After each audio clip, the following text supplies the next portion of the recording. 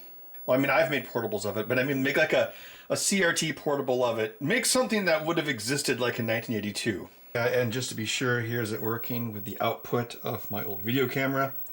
I'm doing this because those two consoles I just tested, I believe, are only single field, whereas this would be two field. And yeah, it's still working. It's actually pretty decent picture quality for a cheap little black and white monitor. It took a lot of drawing and measurements, but I think I have the CRT physicality mapped out, at least so I can do a 3D print.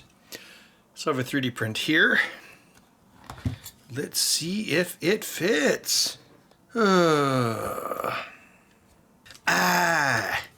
live among the creatures of the night. I haven't got the will to try and fight against a new tomorrow, so I guess I'll just believe in that tomorrow never comes. All of the boring, tedious measurements that it took to make this fit a 3D print, I didn't even record them. I'm just skipping ahead to the part where I had a bunch of warp speeds and I'm screwing it together to see if it fits. Whoa. Whoa, whoa, whoa, whoa, you take my self-control. I think I might have made it a bit too aggressive. I think I'll back it off like about a 32nd of an inch. I got the curve matching pretty good on the screen here. See how, you've got a different curve here versus here. But the 3D print seems to match it pretty good, as you can see in this crotch here. Well, what was that? 0.15 to 0.2? It's probably 1.75. We have the CRT section here, and the motherboard will be attached going out this way. And this will be like its own module within the cyberdeck or whatever it is I end up building. And I think I even want to put in those handles, like those NASA handles. Like, oh, we're going to pull it out with these handles. Or as they would call it, the percussive maintenance handles. I've been 3D printing some more frames to test out my basic concept and the depths and everything. And got a nice tight interface with this retaining ring in our plastic. We've got these holes here, so what are those all about? Well, I wanted this thing to be like a rack mount device. And if you look at like Sony PVMs or like NASA, there's always handles to pull things out of the racks. So I went to Menards and got these cabinet pull handles. I got this brushed, and I also got some black ones. And see?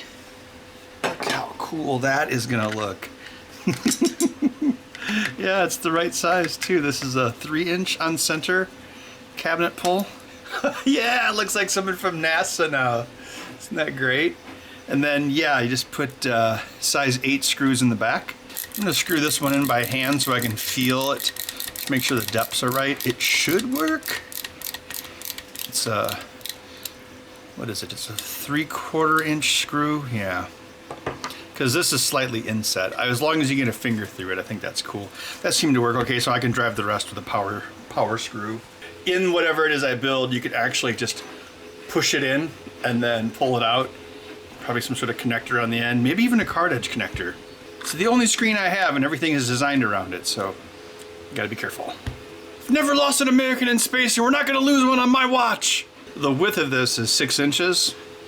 That was the minimum width to also hold the circuit board. The circuit board actually takes up a good amount of space. So what I'm printing tests for at the moment is gonna be a secondary mount that goes here. I'll have screw holes that, well, don't appear here yet. And then there'll be a portion here which holds a circuit board.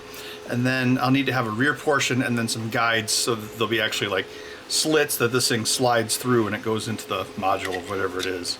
Well, Bud the Brat Cat knocked the tube off my workbench and broke it. So I've had to order a duplicate old crappy black and white television off of eBay. So the sunk cost fallacy of designing this tube into the 3D print costs me $35. Well, no, $39, because the original TV cost me $4. Anyway, this is still the old tube. I was still able to, get the prints done and test it while I waited for the new one. So yeah, we've got the sandwich up front here. Then what we're going to do is we're going to use the pull handles. They'll go in the front, and then the size 8 screws will go in the back to connect to the pull handles and hold them tight. So that'll connect this portion. Then I'll drive these lock nuts up here. Then I'll drive a lock nut to either side of the middle brace. And then finally, I haven't designed it yet, but there'll be a rear brace, kind of like this piece here. That'll go in the back. This is a representation. It's a piece of cardstock and a 30-pin card edge connector. I've got a PCB of this coming from Oshpark. So this will attach to the rear 3D print like that. So when you slide this whole unit in, there'll be a card edge connector on the back plane that stays put, and that will plug in the screen. So it'll have power, it'll port out these knobs, the composite video signal. I guess I can't let Bud into my secret lair until this is finished. It's too fragile. Got the circuit board attached. I reattached the yoke and the flyback thing. I think that's what it's called. This is the center brace. Put it about halfway. I'm not going to desolder these controls yet. I just want to make sure that it's still working. So, you have a show for me. Yes, sir, I do. It's like Labyrinth in space! It's called Farscape. Labyrinth in space. Forget about the asteroid. Your wormhole is mine forever, Benjamin Sisko. Yeah, so these size 8 screws go into the Menards handle pulls, and that gives us the compression to hold the screen in place. When I'm not working on this, I'm going to hide it well away out of the reach of Bud, which also might be in space these days. On December, wait, I gotta do it like Terminator. On December 23rd, 2021, Bud became self-aware and learned how to jump onto the kitchen counter. In a panic, Ben tried to hide the potato chips, but it was too late. Bud fought back. Yes, he began searching for the greenies. Got it running a test Genesis here, and there you go. Black and white, ghouls and ghosts. The display was a little bit to the right, so I took this splooger and I ground it down into a non-conductive screwdriver. And then that potentiometer right down there, that was actually the horizontal positioning, so I just adjusted that a little bit, and now we're good to go. The overscan is, I'm not even going to say not great, I'm going to say bad on this TV. But if we put like an old Atari console on it, most of it's going to be in a square, so we should be all right. All right, here are the PCBs from Oshpark. They're really simple. I just made them so I had something solid I could connect to, and they can go into a card edge connector. So on the back of the unit, there'll be a rear plate, and then this card edge connector will actually be connected inside of the main device. So the card edge connector doesn't move, it stays put, and then this CRT plugs into it. Now if we look on the inside, you can see how I've got that mounted. I just have to make sure I understand what's being disconnected. Like this is the DC power input plug. And on these, when the plug is not being used, 2 of the pins will connect. And then when a plug is inside of it, these 2 pins will disconnect. Well, in this case, there's no plug, so the negative terminal of the battery is connected to the main system ground. But if you plug in an external power supply, the negative terminal of the battery is disconnected. And likewise, the positive terminal of the DC input goes through a diode, and then it goes to the same 12-volt rail that the battery leads to. So, and when we wire this up, we'll put ground here and 12 volts here. And I've also removed the potentiometers for the rear adjustment controls, and I'm logging their values. Each one actually was different, vertical hold, contrast, and brightness. Headphone jack we don't need, external antenna jack we don't need. Yeah, so I'm gonna remove the final jack and see if it fits in the case. Test case was printed shoddily, but if I know it fits, I'll spend 4 hours printing one in nice quality. The interface should miss the tuner can and also not get in the way of the neck, not be a pain in the neck. But the rear of the unit that the PCB slides into, down there, that's a little tight. Oh, and then I've got these holes here. That is so when it comes time to mount the PCB, there's 2 screws, and so this allows you to actually get at the screw. Oh, See the problem? Those posts are too high. See that? There's your problem. Bud tried to get in here a few minutes ago, and I'm like, no, you're not going to break another CRT. I felt like Ripley in the beginning of Aliens. And you little poop head, you're staying here. Oh, look, an ad for Grammarly. How does Grammarly make money? What is their business model? In what way do they steal your data and resell it that makes them money? It's like, oh, I want to corner the market on poorly written college essays. It's like, you know, if you need to cheat to write a college essay, maybe you haven't succeeded. Do I use there or there? It's apostrophe a conundrum. All right, let's try it now. What if they had Grammarly like 100 years ago? In my younger and more impressionable days, my father gave me some advice which I've been turning over in my head ever since. This sentence is too long. Consider shortening. Oh, thanks, Grammarly. My favorite book that we had to read in school was To Kill a Mockingbird. Yeah, it fits. There should be a drinking game. Every time I say, I don't know if this shows up on camera, but anyway, if I put this right under the camera, yeah, there you go. You see the screw hole. Looks like they lined up pretty well. All right, I've got power, video, vertical hold, brightness and contrast, all wired up to this little subboard, which will sit right about there when everything's assembled. So this should allow us to externalize all those controls. So on whatever this ends up being, although I'm kind of leaning toward like if they made a luggable Atari 800 back in like 1983, kind of like the Commodore SX64. Whatever I end up building, the brightness, contrast, and vertical hold controls will be externalized somewhere else in the unit. Like they won't be inside of this module. They'll be like on the back of the unit or something. That's why I'm porting them out here. Also, there's not really any room in the face of this to put anything really. Although one thing I didn't do, which I probably should, is there needs to be a way to lock this in place. I could probably build that into the main case itself, like something like could go like right there, you know, some sort of cam lock could just press against it. That'd probably be enough. When printing this on my customized flash forgery printer, but this printer is designed, this printer's been modified to be very fast. However, when you print things at fast quality, you tend to get lesser quality prints versus other printers. Depends on the part. So in order for this to print fast and at good quality, I'm having to print it at medium, which I guess kind of defeats the purpose, doesn't it? But anyway, it'll be a nice part when it's all done. Another 4.5 hours and I'll have the rear plate, but as far as you're concerned, it's instantaneous. Got the rear piece printed. Nice quality. Make sure these wires aren't hitting the neck. Power wire's got enough space. Video plug is somewhat isolated. Life hack. It still fell off. Some life hack. Oh, is it stainless? Good one, Ben. Very well, I won't use a stainless steel screw. I wonder if I could use slightly longer screws for that. Do I have enough room to put a nut on the other side? Oh, probably not. Try one of these 3/8 screws that I use for single-handed Xbox controllers. I think I could use these up here and not hit the tuner can. I probably don't even need the tuner can. It's like a can of tuna. It's a tuner can. Guess that's what a British person would say. Now I should be able to slide this the rest of the way in.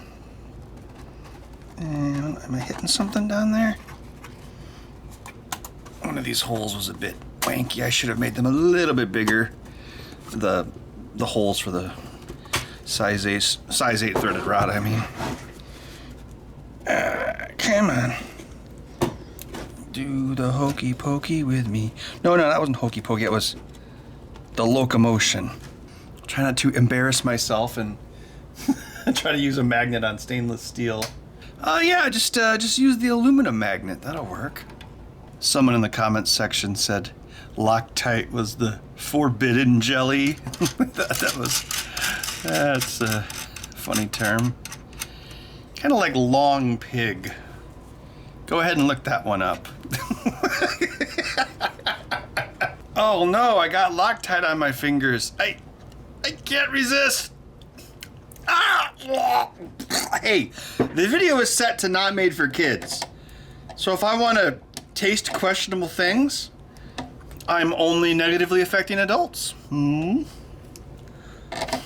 Like a Futurama. Hey kids, try this at home. Don't try this at home. Oh, I miss Futurama. That was such a great show. If we can hit that bullseye, the dominoes will fall like a house of cards. Checkmate. I had to put lock nuts on the end here and then cut off the excess bolt. I already edited the first batch of footage while this was printing. So this episode has a lot of singing in it. I think more than usual. Why stop now? 16 tons, and what do you get? Another day older and deeper in debt. Blah, blah, blah. I won't go. I sold my soul to the company store. Bam, bam, bam, bam, bam, bam, bam, bam. Oh, that seemed to work. Well, that seems like a good shortcut to me. Oh, yeah. Bible man said man made out of mud. Corporate man say man muscle and blood. Muscle and blood, skin and bones. Sold my soul to the company store. Which is now Amazon. The centerpiece is a little crooked, so I'm going to have to advance these screws back a little bit. But yeah, so this cartridge connector will be in the back plane. We get it, Ben! Jeez!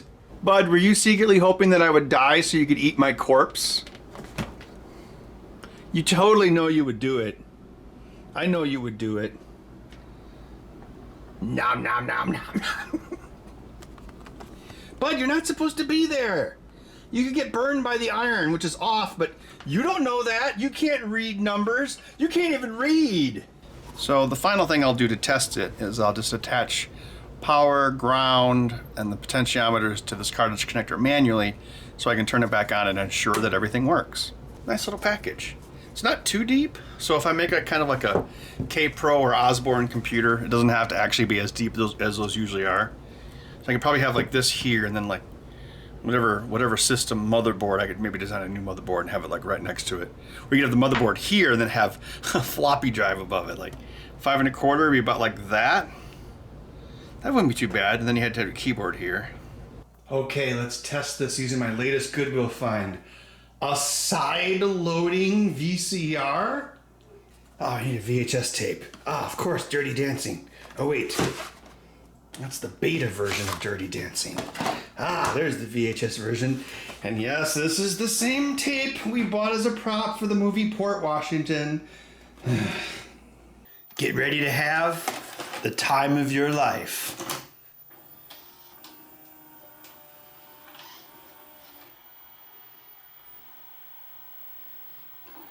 It's supposed to be a 4-head VCR. Let's see if it does a pause. It's not the greatest pause, but it technically works. Is this the part where they carry a watermelon? Yeah, look at this. Screen's almost exactly the same height as the VCR. That's kind of cool. Oh no, this is a scene where she's asking her dad for money for the thing. She's like, Dad, can I have some money for this thing? And he's like, be our guest. Okay, so this is after the watermelon? Yeah, she's not carrying a watermelon here. Oh, the VCR is trying to tune in an analog signal that is no longer there. Bud, what is your deal? Bud, why are you so needy? You're just gonna attack my plant if you come in here, so you're gonna be in here for like 1 minute. Just skip to the part where you try to jump on the plant and then I put you back out in the hallway. Here we see Bud in his native jungle habitat, trying to fend for himself, eating only leaves and what food he can find, and my brother spared no expense. Well, there you have it. We took a cheap, crappy thrift store TV and we made it modular so it can be used for a new retro project. Probably 8-bit computer, kind of like luggable. Trying to maybe have it done in time for MGC in April, but it should definitely be done by the time the Vintage Computer Festival rolls back around in August, or is that September? So yeah, stay tuned for a future video. where we use this module to build an entire retro luggable computer. We'll see you then.